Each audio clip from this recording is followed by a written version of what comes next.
My parents skipped my spinal surgery for a pool party, then acted shocked when I took them to court. Hi, I'm Mason, 35. And the last time I saw my parents in person, they were dancing at my sister's wedding, smiling like they hadn't left their only son alone on a hospital bed just 3 months earlier. This story starts with a car crash, a spinal surgery, and a realization that shattered every illusion I had about what family meant. What followed was a slow-burning reckoning, a lawsuit, a restraining order, and the moment I stopped being the easy son, the one who always showed up, paid up, and shut up. Let's go back to the beginning. Buckle in. You're about to see just how far I had to go to protect my peace.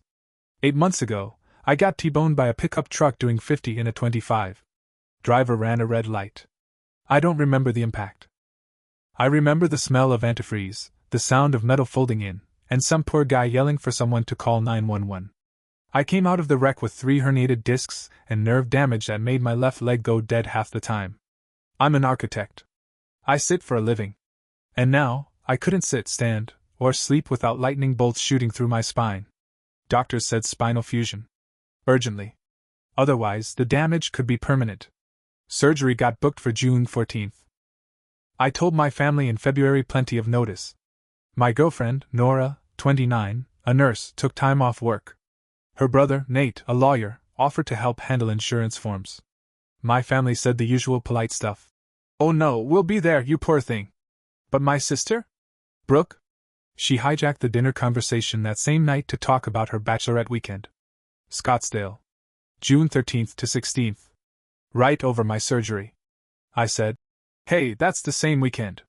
She actually laughed. Just reschedule. It's not like a wedding, you can do surgery anytime. Mom jumped in. She's right. This is her once-in-a-lifetime weekend. I'm sure your doctor can accommodate a little flexibility. Flexibility? The next opening was December. 6 more months of this pain. Of not sleeping. Of maybe losing function in my leg forever. I said that. You know what Mom said? Well, that's unfortunate timing. And that's when it hit me. They weren't torn. They weren't conflicted. They just weren't coming. After that dinner, things got quiet. Not supportive quiet. Calculating quiet. The kind where everyone's waiting for you to fold. 1 week later, Mom called with a solution. She'd found another surgeon. Someone, in network, who could get me in August. I looked the guy up. Just out of residency. 0 specialization in spinal fusion. Reviews that mention people leaving his office in tears. Hard pass. When I told her no, she sighed like I was the selfish one. Mason, sometimes in a family, we make sacrifices for each other. You'll understand when you're a parent. Right. Because nothing says parental wisdom like prioritizing sangria and pool floaties over your son's spine. The next day, I started getting texts from Brooke. Long ones. Guilt bombs. She'd planned this trip for months. Deposits were non-refundable. Her friends had time off. How could I do this to her? I didn't respond. Nora's family, meanwhile, mobilized like a pit crew. Her mom set up a meal train. Her dad offered to drive me to follow-up appointments. Nate mapped out my disability paperwork and pre-filled half the forms before I even asked. And all I could think was, they barely know me and they're already showing up more than the people who raised me. Then Mom showed up at my apartment. Unannounced. Grocery store cake in hand. One of those, sorry, written in frosting numbers like it was all just a small misunderstanding. She sat at my table, pulled out her phone, and started showing me Brooke's Pinterest board. Matching shirts.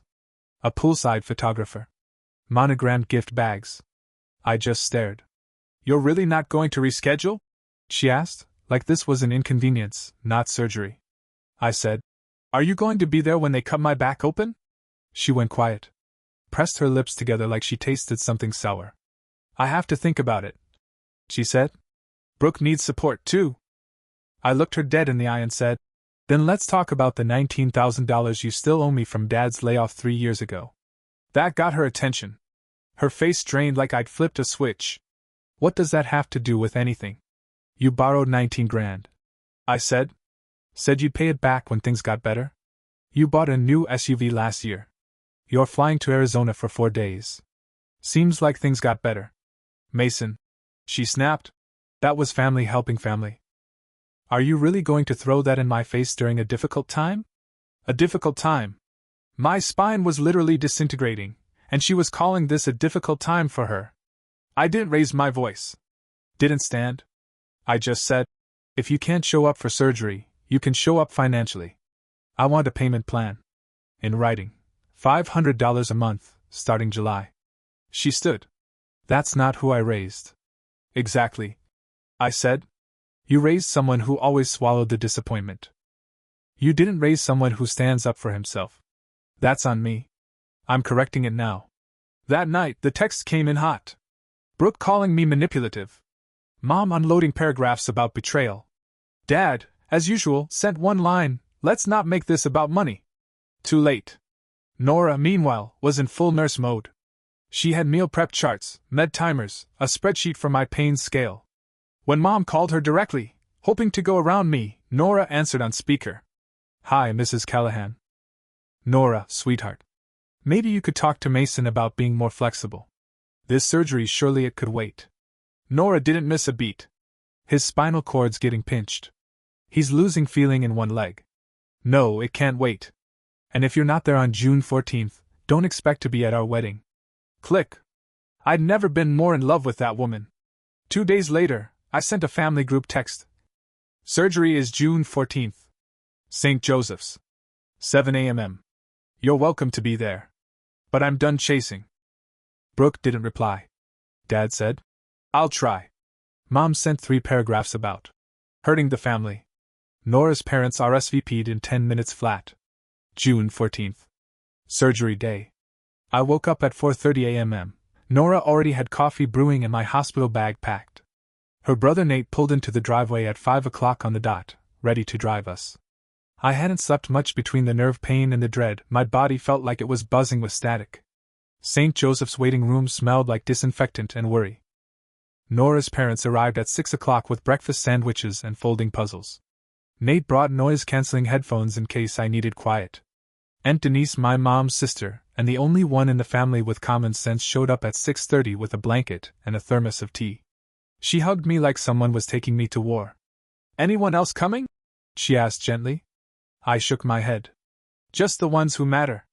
The nurse called my name right at 7 o'clock. I turned back one last time. Nora, her family, and Aunt Denise all gave these little nods like, we got you. Not a single person from my side. No mom. No dad. No sister. The surgery lasted 6 hours. 3 vertebrae fused. They said it went well. I woke up groggy and in agony, like I'd been hit by that truck all over again. First face I saw was Nora's, sitting next to the bed, holding my hand like it was a lifeline. You're okay, she said, tearful but calm. The surgeon's happy. Everything went smooth. I looked around.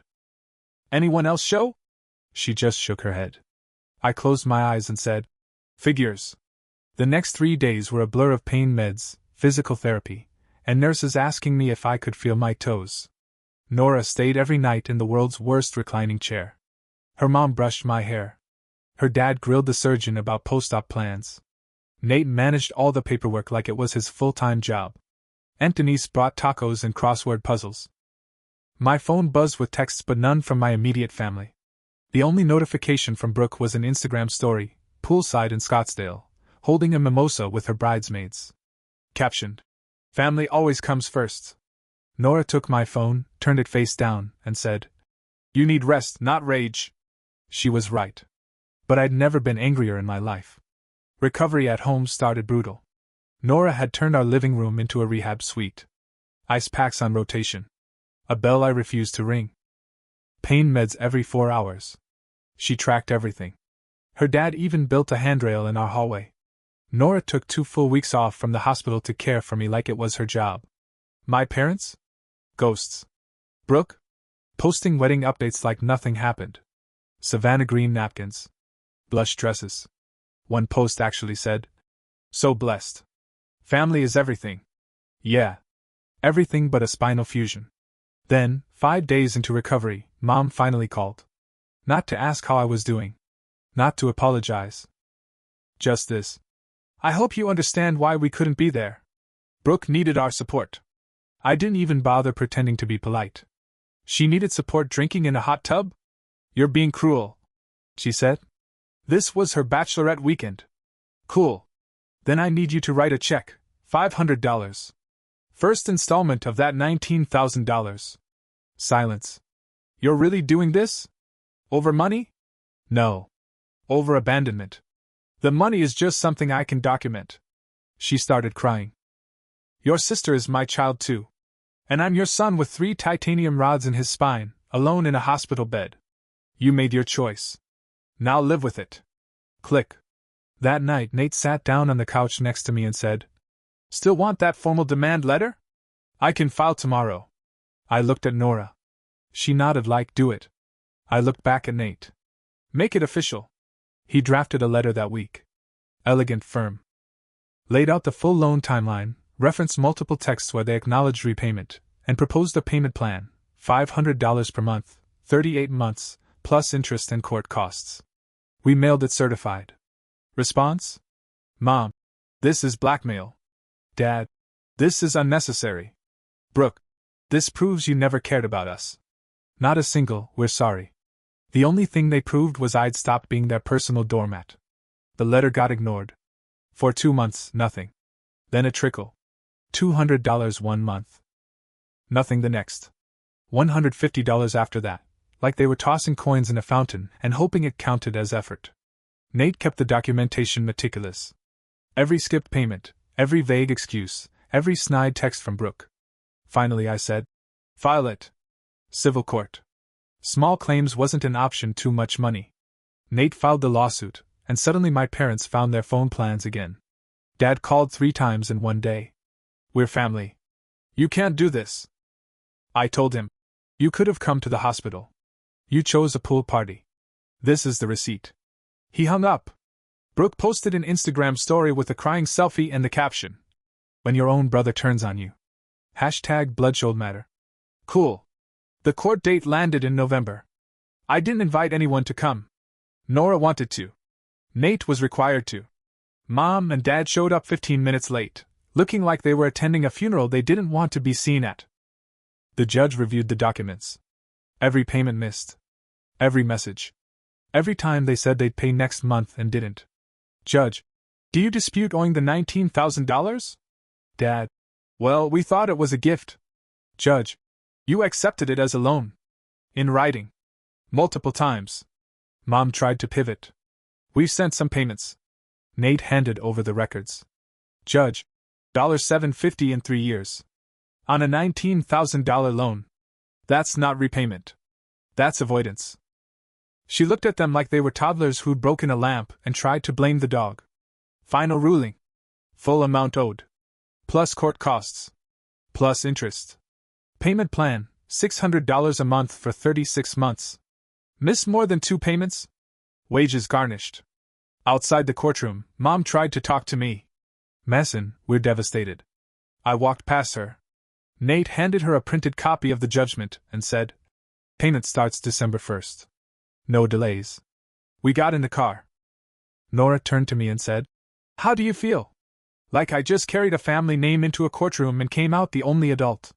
The first payment? Late. Due December 1st. Showed up December 19th. And short $400 instead of $600. Nate fired off a formal notice. You have until January 15th to make up the difference, or we file for wage garnishment. Dad called me from a number I hadn't blocked. Son, come on, $400 is better than nothing. The judge said $600. You know things are tight. You knew things were tight when you picked a $12,000 venue for Brooke's wedding. Silence. I said, I'm done negotiating with people who only show up when there's a consequence. He mumbled something about family and hung up. January's payment came in full. Barely. February's too. But I knew the pattern. A lull meant something stupid was coming. And I was right. Mid-February. Tuesday morning. I was home, working remote, still in pajamas and halfway through a call when the doorbell rang. Thought it was a delivery. Opened the door holding my coffee and laptop. It was Brooke. She pushed past me without asking. We need to talk about what you're doing to this family. I stood frozen. You need to leave. No. You're hiding behind lawyers. You sued Mom and Dad. Do you hear yourself? You mean the people who abandoned me in a hospital bed and treated a lawsuit like an inconvenience? She started walking around the apartment, opening drawers, picking up Nora's textbooks like she owned the place. I'm not joking, I said. 60 seconds. Then I'm calling the cops. You wouldn't. I already had my phone in hand. Watch me. She paused, called me a selfish jerk, and stormed out, slamming the door so hard it rattled my framed degree. Good thing we'd installed a doorbell cam after someone broke into our building's garage. The footage caught everything. Her face, her voice, her forcing her way in. I called Nate. Told him what happened. Save the footage, he said. That's harassment. If she shows up again, we go for a restraining order. She did show up again. 4 days later. Nora was home alone. Brooke stood at the door for 10 minutes, ringing nonstop, yelling through the door about how I'd torn the family apart. Nora didn't open. But the camera caught it all. Nate's verdict. We filed this week. All 3 of them, Brooke, Mom, Dad. Pattern of harassment's clear. And for once, I didn't hesitate. Do it. The restraining order was approved within a week, temporary at first, then a hearing for the permanent one. All 3 names, Brooke, Mom, Dad. The documents spelled it out clearly: no contact, no visits, no calls, no third-party messages. 500 feet from me, from Nora, from our apartment, and from my workplace. When Mom found out, she didn't call, she showed up. At my job. In the lobby. Security called my office. I came downstairs to find her sobbing in front of the receptionist, going on about how her children were destroying each other, and that she was just trying to repair the family. She had to be escorted out. That got added to the case. Dad left me voicemails for days, rambling ones, quoting Bible verses, talking about forgiveness. All of it? Saved. Documented. Sent to Nate. Brooke didn't reach out again. But she didn't need to. Her doorbell appearances spoke for themselves. The permanent hearing came fast. March 10th. In court, Nate laid everything out: the doorbell footage, Nora's written statement, the workplace incident, voicemails, text logs. Mom had even mailed us flowers with a card saying, "Let's talk." That went in too. Contact is contact. Brooke showed up with a lawyer, then fired him mid-hearing and tried to argue her case herself. Big mistake. Judge asked one question. Do you understand what the word no means? Brooke blinked. Said she just wanted to talk. Just wanted to fix things. Said families shouldn't need restraining orders. Judge didn't flinch. You violated someone's space. Repeatedly. After being asked to stop. That's not love. That's harassment. 3-year restraining order. For all 3 of them. Judge's final words. Violation means jail time. Outside the courthouse, Nora hugged me so hard I thought my back might pop. I'm proud of you, she whispered. That night, I slept like I hadn't in a year. Peace wasn't loud. It was quiet. Peace didn't last forever. It lasted just long enough for us to exhale. For months after the restraining order, Nora got pregnant. We weren't shouting it from the rooftops, not yet, but we told her family first. Her mom cried. Her dad offered to repaint the guest room. Nate immediately started looking into college savings accounts. We didn't tell my family. They found out through social media. Nora posted a single ultrasound photo with the caption, "Coming this fall." That was it. No tags. No names. Just joy.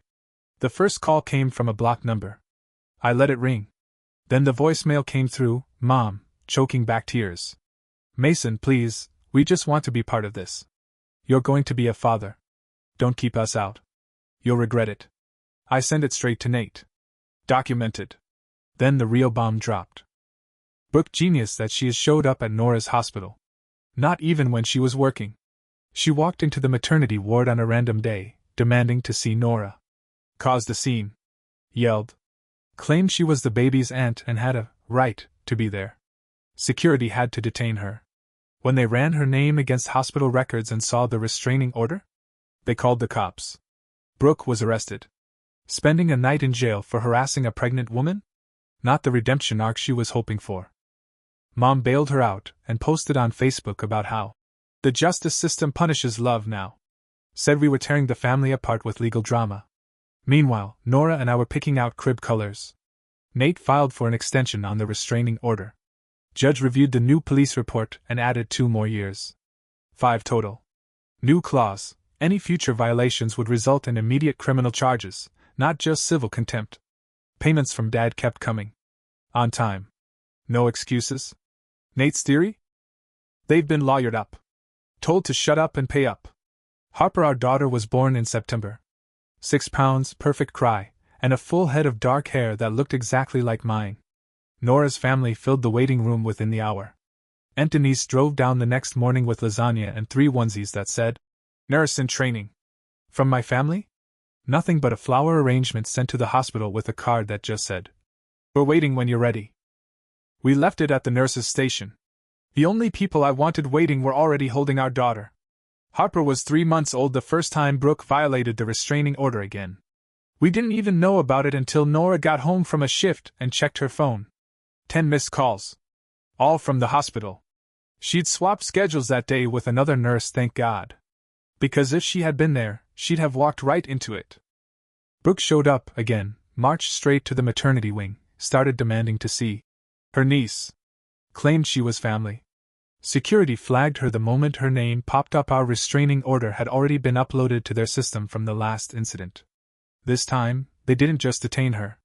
They arrested her. In the hospital lobby. While she was screaming about what kind of brother sues his own parents and bans his sister from meeting his niece, the responding officer was already putting her in cuffs. She spent the night in jail. Mom bailed her out again. Then posted on Facebook, "When love becomes a crime, society has truly lost its way." Nora saw the post before I did. She walked into the kitchen, phone in hand, and said, "She's trying to turn this into a Greek tragedy." Meanwhile, I haven't slept more than 3 hours straight since Harper was born. We submitted the violation to the court. Nate expedited it. New hearing. Same judge. This time? The judge didn't even ask questions. She just read the file, shook her head, and said, 5-year extension. Any further violation will result in jail time without bail. Brooke cried in court. Mom cried louder in the hallway. Dad didn't show. Back home, Nora and I didn't celebrate. There's nothing satisfying about putting your own blood on legal paper. It doesn't feel like justice. It feels like closing a door you used to hope they'd knock on with an apology. But they never did. And honestly, by now, I didn't expect them to. The payments kept coming. $600 a month steady. Sometimes late by a few days, but never skipped. Nate said the wage garnishment threat was probably hanging over their heads like a sword. Good. I let the payments deposit automatically and stopped checking. It wasn't about the money anymore. I didn't even want it. But I needed them to feel it. To feel what it's like when someone says no and actually means it. I think that's what broke them the most. That I stopped folding. Haley went back to work full-time 6 months after Harper was born. We settled into a rhythm. She worked day shifts. I worked from home and managed baby duty between meetings, diapers, and trying to remember what REM sleep felt like. Aunt Denise called every Sunday. Nate showed up with groceries once a week. Nora's parents took Harper once a month so we could have a date night, which usually meant falling asleep halfway through takeout and a movie. It was quiet. And real. And better than any version of family I'd had growing up. Then came the update from Aunt Denise. "She's having surgery," she said over the phone. "Your mom." My stomach didn't drop. It didn't do anything. "What kind?" I asked. She made it sound big. But I pressed. "It's gallbladder. Outpatient. She'll be home the same day." I exhaled. "She's using it to bait me," I said. "She thinks the restraining order expiring in a few months means you'll come to your senses." Her words, not mine. I thanked Denise and hung up. Nora saw my face and didn't even ask. She just handed me the baby, kissed my forehead and said, "Let her be." 2 days later Nate called. "They sent me a letter," he said. "From their lawyer." Of course they did. "It outlines your mom's upcoming surgery and suggests that perhaps medical vulnerability could create an opportunity for reconciliation." I nearly laughed. "They're trying to litigate guilt now? Looks like it. You want me to respond?" "No. I want to ignore it. Just document it. If they cross a line, we use it." "Got it." I hung up and went back to rocking Harper. She was already asleep. Harper turned 3 last weekend. We threw a party in the backyard. Simple stuff. Bubbles. Balloons. Cupcakes with more frosting than cake. Her cousins came. Nora's parents came. Nate brought his new girlfriend and a kid's karaoke machine I still regret allowing through the door. Aunt Denise made her famous chili. Nora's dad manned the grill. I stood under a string of fairy lights holding a paper plate and a beer and thought, this is it. This is family. There wasn't a single Monroe in the yard besides me and Harper. And we didn't miss them. Not even a little. Later that night, while cleaning up frosting off our kitchen tile, Nora looked at me and said, "Think they'll try anything after the restraining order expires?" I thought for a long minute. They might. But we'll be ready. Then I looked at Harper, sound asleep on the couch, chocolate in her hair, toy guitar in her lap, and I said, "And they're not getting anywhere near her. Ever. The restraining order expired in June. No calls. No visits. No surprise letters. Just silence." It felt eerie at first. I kept checking the camera app on my phone, half expecting to see Brooke on the doorstep with another sad monologue. But the feed stayed empty. Not even a mail carrier walked up weird. For the first time in years, quiet wasn't a warning, it was the actual atmosphere. Still, I didn't trust it. Neither did Nora. Every time an unknown number popped up, her shoulders tensed. Every delivery knock made us pause. Peace had been a muscle we forgot how to use. And when you've spent years bracing for impact, calm feels like a setup. Then Aunt Denise called. I wasn't going to say anything. She started, which always meant something needed to be said. But you should know, your mom's been talking. I stood up from the couch. To who? Extended family. Church friends. Some of your cousins. The usual circle. She's telling people you've softened since the baby. That you'll come around soon. She thinks a child gave her a clean slate? She thinks your child is her clean slate. I didn't speak for a second. Then, has she reached out to you directly? Not since Harper's birthday. But she asked your cousin's wife if she could pass along an old photo album to give to you. What was in it? I don't know. She didn't send it. Probably waiting to hear a whisper that you're open to it. I wasn't. That weekend, we got a letter. Handwritten. No return address, but I knew the handwriting. It was Mom. The envelope was thick, multiple pages. I didn't open it. Neither did Nora. We dropped it in a manila folder labeled legal/family garbage and shoved it in a cabinet next to Harper's preschool registration papers. Nate reviewed it. Said it was classic emotional pressure, apologies wrapped in self-pity, vague references to being willing to meet halfway, and not so subtle language about wanting to reconnect while there's still time. Classic Monroe. No mention of Brooke's violations. No acknowledgement of abandoning me in the hospital. Just a long, teary monologue about family being bigger than mistakes. Nate asked if I wanted him to send a cease and desist. No, I said. Let them whisper. But if they crossed the line, we slammed the door. 2 weeks later, Harper got accepted to a new preschool. Nora cried happy tears. I pretended I wasn't emotional while secretly saving a screenshot of the welcome email. We made a plan to keep our contact info private. Nora registered us under her maiden name. Nate reviewed all the documents and suggested locking down emergency contacts, too. Just in case. They won't try to show up there, I said, mostly to convince myself. He raised an eyebrow. You sure about that? We locked it down. Aunt Denise came to visit a few days later. She brought Harper a stuffed stingray, don't ask why it's a thing now, and a tin of oatmeal cookies that I'm 99% sure she stole from her own church potluck. She waited until Harper was napping to bring it up. They're not doing great, she said. Financially? Emotionally. All of it. Your dad's working part-time at a warehouse. Brooke moved back in after the divorce. I didn't ask why Brooke's marriage ended. I didn't care. And your mom? She had some health scare. Nothing major. But she's milking it for sympathy. I didn't flinch. Didn't sigh. Just nodded and passed her a coffee. You're allowed to feel nothing, you know, she said gently. I do feel something, I replied. Relief. She smiled. Good. Then, quieter. You know they think the door is still open. It's not. I know that. I just hope they figure it out before they die thinking they were the victims. I thought about that. Then I said, they were victims of their own choices. That night, I stood over Harper's crib and watched her sleep. She had Nora's mouth and my tendency to kick the blankets off. She murmured in her sleep sometimes, like she was dreaming up new words. I kissed her forehead and walked back into the hall. Nora was waiting. "You okay?" she asked. "Yeah," I said. "I was just thinking, we broke the cycle." She nodded. "You did?"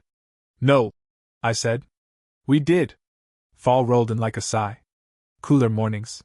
Harper started demanding jackets even when it was 70 degrees out because jacket means pumpkin muffins. We let her have that logic. She also called every pile of leaves crunchies, and tried to jump in all of them, even the ones already bagged. Normal life had finally stretched long enough to feel normal. Not something borrowed between legal messes or emotional landmines. Just life. Ours. Then Dad emailed me. Not a voicemail. Not a text. An actual email, from his work address. Subject line: "Can we talk?" The body was short. 5 sentences. "Mason, I know things have been strained. I'd like to talk if you're open to it. No expectations. Just a conversation. I miss my son. Dad." Nora read it over my shoulder. "He's testing the door," she said. "I know. Going to answer?" "No." I archived it without replying. A week later, Brooke posted a photo on Facebook of a pumpkin patch. Harper's name was in the caption. Harper, not my niece. Not my brother's daughter. Just her name. She doesn't follow me. Doesn't have access to my private account. Which meant someone fed her that detail. Nora's guess? My mom. That photo? Came down within the hour. Likely someone warned her, maybe Aunt Denise, maybe a cousin who still checks in. But it didn't matter. It was a shot across the bow. Nate sent a formal notice. Cease all indirect references to Mason's child on public platforms. Future incidents will be documented as stalking behavior.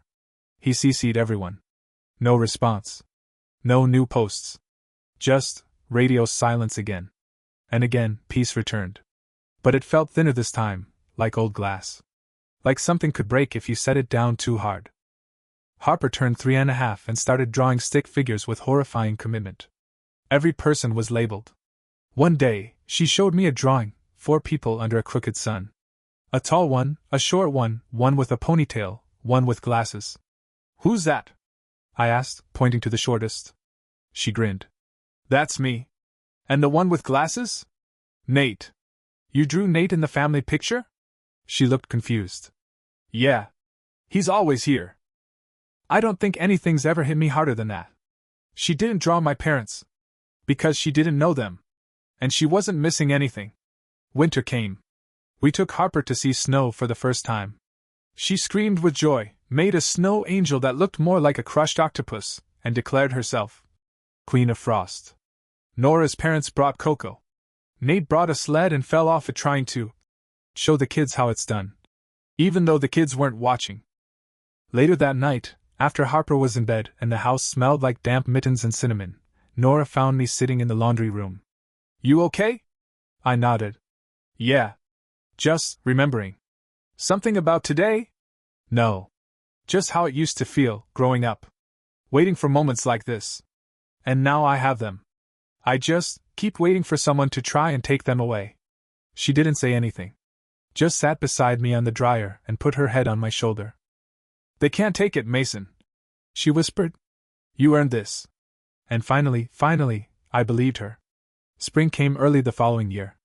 The trees bloomed like they were in a hurry. Harper started asking about school buses every time one drove by, and Nora was already researching elementary schools with the intensity of someone choosing a lunar launch site. We were happy. Which, historically, meant it was only a matter of time before something came clawing at the door. This time? It was a letter from their lawyer. Again. Certified envelope. Nate opened it first. "This one's different," he said, setting it on the counter. "Not asking for forgiveness. Not even a guilt trip. Just logistics." "What kind of logistics?" "They're asking to transfer ownership of the debt." I blinked. "To who?" "To you. They want you to forgive it in writing." I stared at him. "They're requesting debt forgiveness on paper? Probably trying to clean up their credit. Could be refinancing something. Could be preparing for end-of-life stuff. Could just be another passive-aggressive control grab. Whatever the reason, it's a formality. And if I don't sign? They still owe you. But their records stay messy. I didn't hesitate. Then they stay messy. Nora looked at me. You sure? I nodded. That money was never about the money. And if they want to pretend it's just a checkbox now, let them sit with it. I never responded. Nate did. In lawyer. Request denied. Debt stands. Contact again and we pursue further protective orders. That was the last time they reached out through legal channels. I knew what it meant. They weren't giving up. They were retreating. Waiting. Hoping time would do what they never had the courage to attempt, heal without fixing anything. On the anniversary of my surgery, we took a trip. Just the three of us. Cabin in the mountains. No Wi-Fi. No phone service. Nora packed games. Harper packed half a suitcase full of plastic animals, and one sock she insisted was her adventure sock. The air was cold and clear. The kind of air that rewires your brain chemistry. We hiked. We cooked over a fire. Harper named a raccoon Greg, and demanded we save scraps for him every night. On the final evening, Nora asked if I wanted to take a walk alone. So I did. I stepped out into the tree line with nothing but a flashlight and the weight of 3 years pressing softly against my ribs. I followed a narrow path to a ridge and stood there looking out at the forest, silent, dark, vast. And I realized I hadn't thought about them in weeks. Not the payments. Not the calls. Not the betrayal. Just life. Good, messy, ordinary life. I stood in that silence for a long time. Then I whispered out loud, "Thank you for not showing up." And I meant it. August came and with it, the final payment. $19,000, fully repaid after 3 years, 3 court filings, 2 restraining orders, and enough emotional whiplash to require its own diagnosis. I stared at the notification like it was a ghost. Just $600 sitting in my account like it hadn't dragged a trench through my life. Nate called 5 minutes later. Saw the transfer. You good? I shrugged, even though he couldn't see it. It's weird. Not satisfying. Just done. That's usually how closure works. Quiet. Like someone finally stopping the hammer after years of swinging. I thanked him and hung up. Then I turned to Nora and said, "I think I'm actually free." She smiled, like she'd been waiting for me to catch up to that fact. The peace didn't throw a party. It just stayed. For the first time in as long as I could remember, our house didn't feel like a bunker. I stopped checking the cameras every night. I deleted the ringtone I'd assigned to my mom's number. I started sleeping better. Nora noticed first. "You stopped clenching your jaw in your sleep," she whispered one morning. "Took me 2 years to realize you even did that." Harper started saying full sentences. Demanding dance parties. Drawing pictures that actually looked like things. One night she came into the kitchen with a drawing of us, me, Nora, Harper, and a tiny stick figure with glasses. "That's Nate," she said proudly. No mention of grandparents. No mention of Brooke. We didn't correct her. Then came the last family wedding. One of my cousins, someone I hadn't talked to in years, invited us to their ceremony. It was local. Small. The invitation arrived in a cream envelope with a handwritten note. "I hope you'll come. You were always the calm in the storm." Nora said we didn't have to go. I said maybe we should. So we did. And they were there. All of them. Brooke. Mom. Dad. Sitting at the far table by the dessert bar. My mom caught sight of me and froze like I'd walked in holding a sword. Dad looked like he wanted to crawl under the table. Brooke sipped her wine and looked everywhere but at us. We didn't go over. We didn't wave. We sat on the opposite side of the room, surrounded by people who never made us beg to be seen. Halfway through dinner, Aunt Denise leaned over and said, "They asked the bride if you were really coming." She told them, "If you make him uncomfortable, you leave. Not the other way around." That almost made me cry. We danced. We laughed. Harper passed out in Nora's arms during the third song. And when we left, I didn't look back at their table. I already knew what I'd see. 3 people watching the life they lost and knowing they wouldn't get it back. 2 months after that wedding, we got another letter. No envelope this time, just a folded page slid under our front door like a bad flyer. It was handwritten, and even without reading a word I knew who it was from. The handwriting was my mother's. Still curling her lowercase y, like she was 16 and writing in a yearbook. I didn't open it. Nora didn't ask if I was going to. I texted Nate another letter. Delivered in person. He replied in 2 seconds, keep it. Don't respond. I'll draft a formal no-contact reminder again. Restraining orders expired, but the pattern continues. Document it. That night I stared at it sitting on the kitchen table like it might whisper in the dark. The temptation to read it was there, quiet but persistent. Not out of curiosity, but out of that old reflex, what if this time it's different? What if this time she finally says sorry and means it? But I knew better. After years of therapy and courtrooms and silence that came only when enforced, I knew how it would go. She'd cry on the page, wrap guilt and nostalgia, ask for a photo of Harper, maybe say God told her to forgive me. Then she'd pivot into how I'd changed, how I was difficult to reach, and sign it with love, Mom, like she hadn't spent the last 3 years punishing me for needing basic decency. I slid the paper into a folder marked incidents and put it away. The next weekend, Harper brought home a family tree assignment from preschool. She was supposed to fill it out with names and little drawings. She handed it to me and said, "Can I put Nate as grandpa?" I blinked. "You want to? He always brings snacks." That was enough for her. We sat down at the kitchen table with colored pencils. Nora helped her write her name in big, uneven letters. Harper insisted on drawing me with a superhero cape. Nate got a sandwich in one hand and a coffee in the other. Nora had hearts around her because she's the boss. There were no empty spaces. She didn't ask who was missing. She didn't need to. She'd built her family from the people who showed up. The ones who didn't? They weren't part of the story. Not erased. Just irrelevant. And I realized, I wasn't just breaking a cycle. I was replacing it with laughter, and safety, and drawings that made no room for apologies that never came. Last week, Harper and I were sitting on the back steps watching the rain. She had her stuffed stingray in one hand, a juice pouch in the other, and bare feet planted firmly in a puddle she was pretending was an ocean. She said, "Daddy, when I get big, I'm gonna buy a castle for you and Mommy." I smiled and asked if we could have a moat. She said, "Yes, but only if Nate can be the drawbridge." We both laughed so hard I nearly spilled my coffee. That night, after she was asleep, I sat down and opened the letter my mom had slid under our door weeks ago. "I know," I said I wouldn't. But something about that moment with Harper made me realize I wasn't scared of the words anymore. I was past them. The letter started the way I expected, soft handwriting, emotional openings, guilt disguised as reflection. She said she missed me. Said she thought about Harper every day. Said God was giving her signs that time was running out. She didn't specify what that meant, and I didn't care. She asked for a photo. One visit. A chance to hold her granddaughter. She ended it with, "Please let love win." But here's the thing. Love did win. It just didn't look like her version. Love was Nora carrying me to the bathroom after surgery when I couldn't stand. Love was Nate at every court date, every filing, every low point. Love was Harper drawing capes and sandwiches and never once wondering why some branches on her family tree were blank.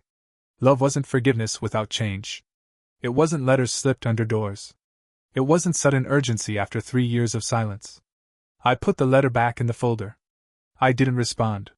The next morning, we had pancakes shaped like dinosaurs. Harper said mine looked like a tired chair. Nora said it was definitely a stegosaurus. Nate stopped by just in time to steal 2 and leave powdered sugar everywhere. Later that day, I deleted my mom's number. Deleted Brooks. I didn't block them. I just let them fall away, like furniture left behind in a house we don't live in anymore. That's the thing no one tells you about healing. It doesn't always roar. Sometimes it's just quiet. A day without checking over your shoulder. A night where the doorbell rings and you don't brace for impact. A child growing up in a home with no ghosts hiding behind good manners. I don't regret cutting them off. Not for a second. Harper will never wonder why she had to fight to be loved. And I'll never again show up where I'm not wanted, hoping people change. I changed. That was enough.